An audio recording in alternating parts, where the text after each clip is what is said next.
वासुदेवाय। ओम नमो भगवते वासुदेवाय। ओम नमो भगवते वासुदेवाय। கீதை உண்மையுருவில் அத்தியாயம் 5 ஸ்லோகம் 7 கர்மயோகம் 5-7 287.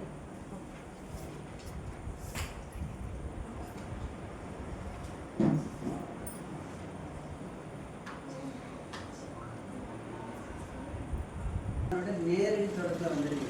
இது என்ன பண்ணணும்? முழுசாக ஸ்லோகம் 7 योग युक्तो विशुद्धात्मा योग युक्तो विश्वात्मा विजितात्मा जितेन्द्रियः विजितात्मा जितेन्द्रियः सर्वभूतात्मा भूतात्मा सर्वभूतात्मा भूतात्मा कुर्वन् अपि न लिप्यते कुर्वन् अपि न लिप्यते योगयुक्तो विशुद्धात्मा योगयुक्त विशुद्धात्मा विजितात्मा जितेन्द्रियः विजितात्मा जितेन्द्रियः सर्वभूतात्मा भूतात्मा सर्वभूतात्मा भूतात्मा कुर्वन् अपि न लिप्यते कुर्वन् अपि न लिप्यते யோகயுக்த பக்தி தொண்டில் ஈடுபட்டு விசுத்தாத்மா தூய்மையடைந்த ஆத்மா விஜித ஆத்மா தன்னை கட்டுப்படுத்தி ஜித இந்திரிய புலன்களை கட்டுப்படுத்தி சர்வபூத எல்லா உயிர்வாழிகளுக்கும் ஆத்மபூத ஆத்மா கருணையுடைய ஒருவன் அபி செயலில் ஈடுபட்டிருந்தாலும் நான் என்றுமில்லை லிப்பதே பந்தப்படுது. இந்த ஸ்லோகத்துடைய மொழிபெயர்ப்பு பகவான் சொல்றார். இப்போ பகவான் நம்மகிட்ட பேசுறார் அப்படி எடுத்துக்கணுங்களா? இப்போ நீங்க நாம் செய்தது மாதிரி பகவானை அழைச்சாச்சு. அப்ப என்ன கேட்கிறாரு? வந்த கற்பனை இல்லை, உண்மையிலே நம்ம நினைச்சோம். இப்போ வந்துட்டார் பகவான் நம்ம முன்னால. அவர் பேச ஆசைப்படுறாரு. எது சொல்றாரு இந்த இடத்துல? மனதையும் புலன்களையும் கட்டுப்படுத்தி பக்தியுடன் செயல்படும் தூய ஆத்மா அனைவருக்கும் பிரியமானவன். அனைவரும் அவனுக்கு பிரியமானவர்கள்.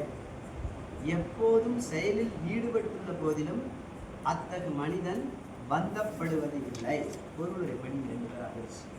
கிருஷ்ண உணர்வால் விடுதலை வழியில் இருப்பவன் எல்லா உயிர்களுக்கும் பிரியமானவன். எல்லா உயிர்களும் அவனுக்கும் பிரியமானவை.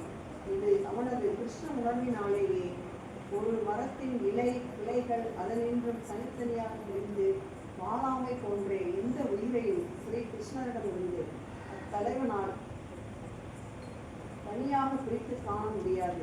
மரத்தின் வேரில் நீர் ஊற்றினால் எல்லா இலைகள் கிளைகளுக்கும் அது சென்று சேரும் என்றும், அல்லது வயிற்றிற்கு உணவு வழங்குவதால் உடல் முழுவதுமே சக்தி பெறும் என்றும் அவன் நன்கறிவான். கிருஷ்ண உணர்வில் செயல்படுவோம் எல்லோருக்கும் தொண்டநாதையில் அவன் எல்லோருக்கும் பிரியமானவனே.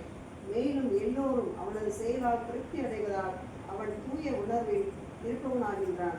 அவன் தூய உணர்வில் இருப்பதால் அவனது மனம் முற்றிலும் அடக்கப்பட்டிருக்கின்றது. அவன் மனம் கட்டுக்கடங்கி இருப்பதால் அவனது புலன்களும் அடக்கப்பட்டு இருக்கின்றன.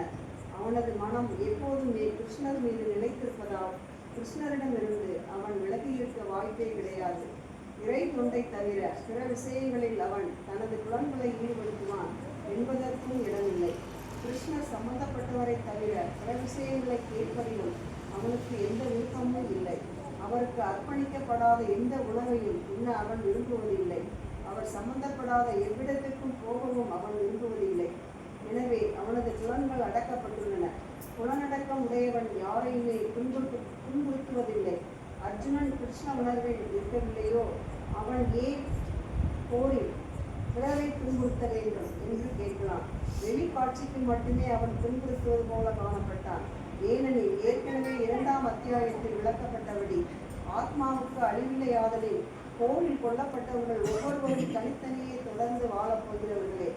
எனவே ஆன்மா நிலையில் குருட்சேத்திர போரில் யாரும் கொலை செய்யப்படவில்லை. கிருஷ்ணரின் கட்டளைப்படி அவர்களது ஆடைகளே மாற்றப்பட்டன. எனவே குருட்சேத்திர போரில் அர்ஜுனன் யுத்தம் செய்யவே இல்லை. பூரண கிருஷ்ண உணர்வுடன் கிருஷ்ணரது ஆணைகளை பின்பற்றினான். அவ்வளவே.